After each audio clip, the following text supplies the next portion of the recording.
Hello everyone. Today's video in our series on the best chess games you've never seen is Grandmaster Tigran Petrosian versus Grandmaster Petrosian from the Armenian Championship of 2006.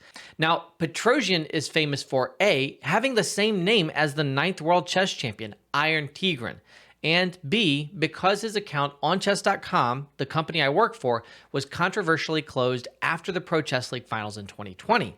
In response to comments by Wesley So at that time, Petrosian posted the most famous copy pasta in chess history, including the line, "PP in Pampers."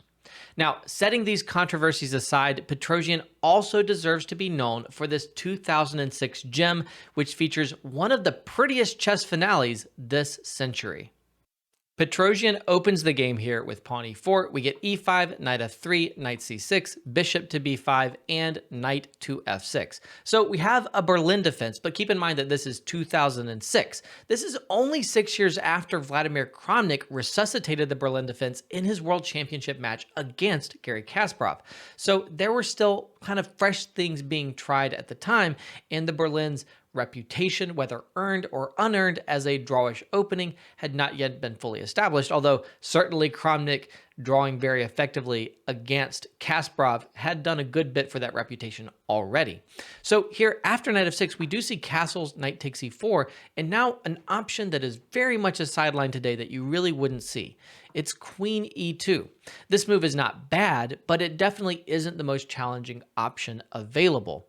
Now, the recommended option, according to the engine here, is knight d6, which is where the knight typically falls back when attacked on e4 in the Berlin defense. It's attacking this bishop on b5. And now white should trade on c6, and then white can pick the pawn back up, queen e7, saying, hey, want a queen trade? I'm very happy in endgames with the bishop pair. And now the computer recommends queen a5, queen d8, queen e5 check, queen e7, queen a5, queen d8.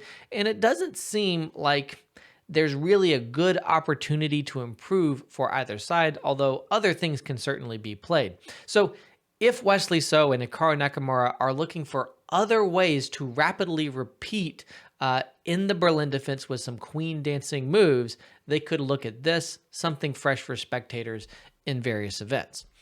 But in this game, we see Grandmaster Petrosian trying something different and a lot more exciting. Knight g5 instead of knight d6. Now, white doesn't actually have to sacrifice here, but this does naturally induce a sacrificial continuation from white, a pawn sacrifice that the computer says is acceptable for black, but it certainly feels practically very challenging. So white goes for knight takes g5, queen takes g5, and d4, opening up an attack on the queen. So that queen definitely needs to move. Queen back to e7, and pawn takes on e5. Now, black springs out with knight d4, hitting the queen, hitting the bishop, and hitting that pawn on e5. But of course, you're not going to capture the pawn on e5 because that would lead to a very scary open file pointing at your queen. But now it's white's turn to need to move the queen, and we see queen d3 here. And in this position, I think most would probably play knight takes b5, queen takes b5, and then maybe b6. And you're going to fianchetto, maybe you castle queenside, black has the bishop pair. It looks very playable for both sides. I think I would prefer black, to be honest. I'm a big fan of the bishop pair, and I don't see how I'm getting checkmated. But in this game, black plays queen takes e5, and the computer endorses this choice, but practically this just feels so scary. I was just talking about, the risks of taking on e5 and opening up this line that points at the queen and the king on e8. White can't play rook e1 yet because the rook would not be defended on e1, but the idea of playing rook e1 and also the general ability for white to develop rapidly here seems very scary. So do notice here that the bishop on b5 is twice attacked. So you would think you would need to defend it, but white doesn't. White finds a more enterprising move, bishop d2. So Grandmaster Petrosian points out that, hey, if the knight takes, I will play rook e1 and I will pin and win your queen. And if the queen takes, then I will take here on d4. And again, I've sacrificed a pawn, but I have a great initiative. And actually, the computer says black really cannot play in this way.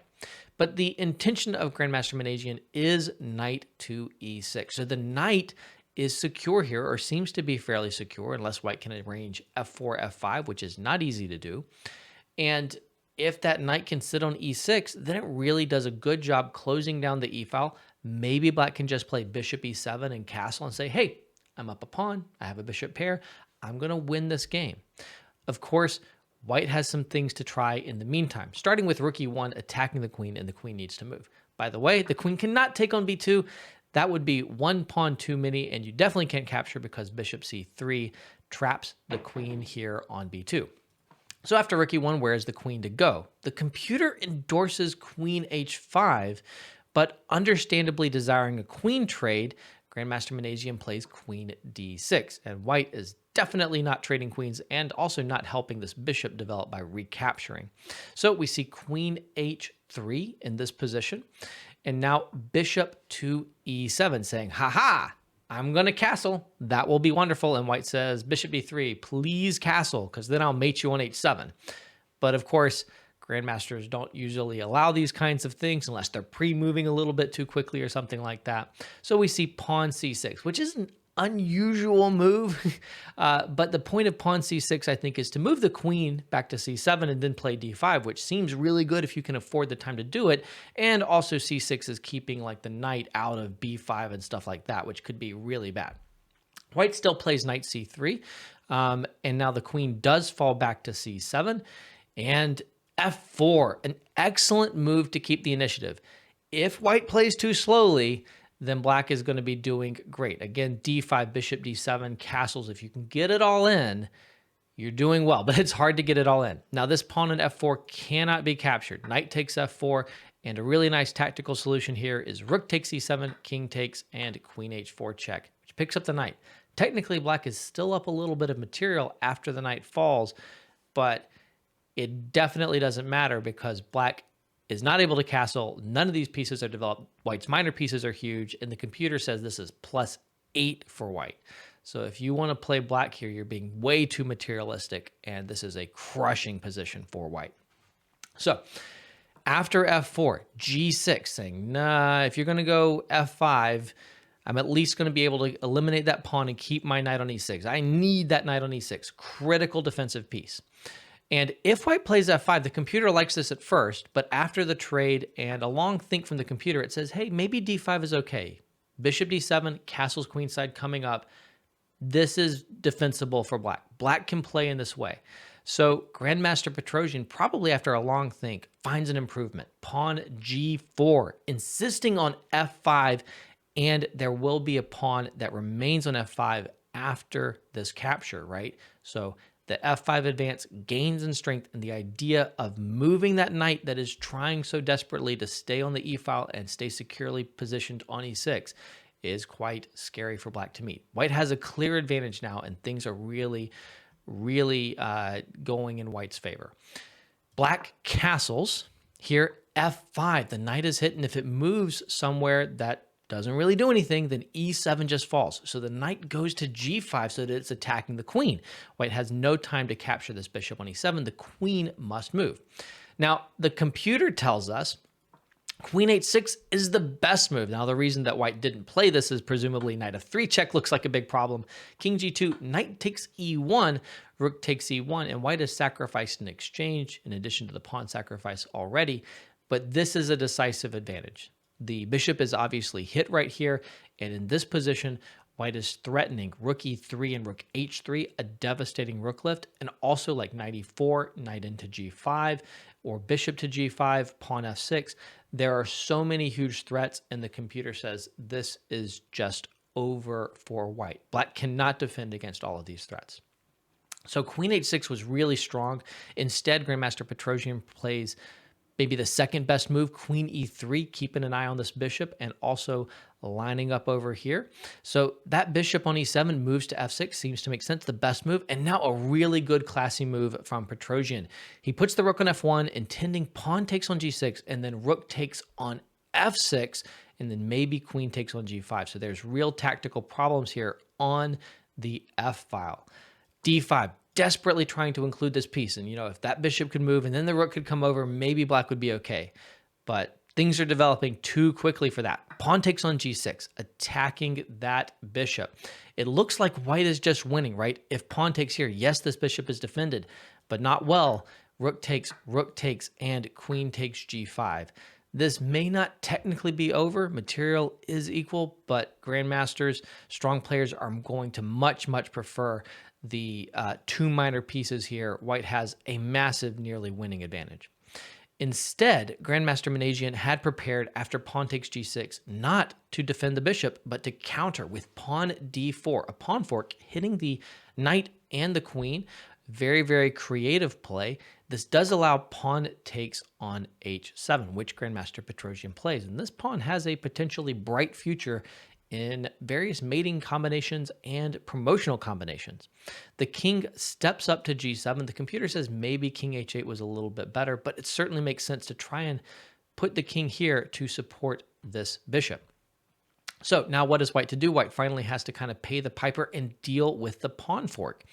Queen back to e1, the best move in the position, making sure that you will be able to recapture on c3, and black does capture on c3 with the bishop. And if black captures again, then you're going to be able to keep the queen on this diagonal, which is massive. If bishop takes c3, queen takes c3 check here, obviously this is tremendously scary, and in fact it's just decisive. If f6, boom, crushing. Rook takes f6, and the point, of course, is after rook takes f6, you can keep sacrificing because queen takes, king takes h8 queen. Black is still up a piece for 2 pawns, but this king is getting hunted down. The rook is coming in, +5 at least according to the engine. So after bishop takes c3 in this position, trying to deal with this massive pressure here against f6, black plays queen to b6 check, a move that pushes the king over, but then black still has the same problems. Black's point, though, is that after queen b6, bishop d4. At least I can move the bishop up, and in this position, you know, I've moved the bishop off of that vulnerable square on f6. If you trade, my queen recaptures here, and it's a good defensive piece. Now, black is up a knight, but with the king so exposed, with that pawn on h7, with the massive white bishops, you're probably suspecting correctly that there should be a decisive continuation for white. And in fact, there are many. But Petrosian finds a really nice and very convincing one. Queen h4. First off, attacking this knight right here. Again, if f6, we get to crush this position. Rook takes f6. There are 3 defenders here, and it doesn't really matter. Rook takes f6 is totally decisive. Promoting this pawn is a key point, and that will happen after both king and rook captures. And if the bishop takes, then we have queen takes g5 check. And if king h8, okay, yeah, you can take with the bishop, but come on. If you have any style in you, the move is queen takes, rook takes, bishop takes, and checkmate. A lovely possible finish, but not as lovely as what is going to happen in the game. After queen h4, black plays knight e6. In this position, I encourage you to pause your video and try to figure out what Grandmaster Petrosian played. Well, again, there are multiple decisive continuations, but the played continuation is definitely the most aesthetic. Queen f6 check. Brilliant and beautiful. Bishop takes f6 is totally forced.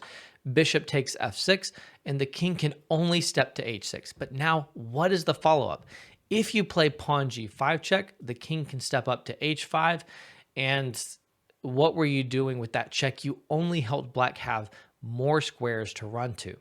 The point, which really has to be seen before you sacrifice your queen, is rook f5, threatening rook over to h5 and checkmate. And this is nigh unstoppable. In fact, the firm recommendation from the computer is queen b5. But you can just take here, and then ultimately you're going to be able to promote here and go up at least an exchange with a winning position. So that's possible, but both players know this is totally decisive for white. Instead, black plays knight g7, covering that square here on h5 and also twice attacking the rook. What is the intended follow-up? Well, the intended follow-up is rook h5 check. Another beautiful, brilliant move.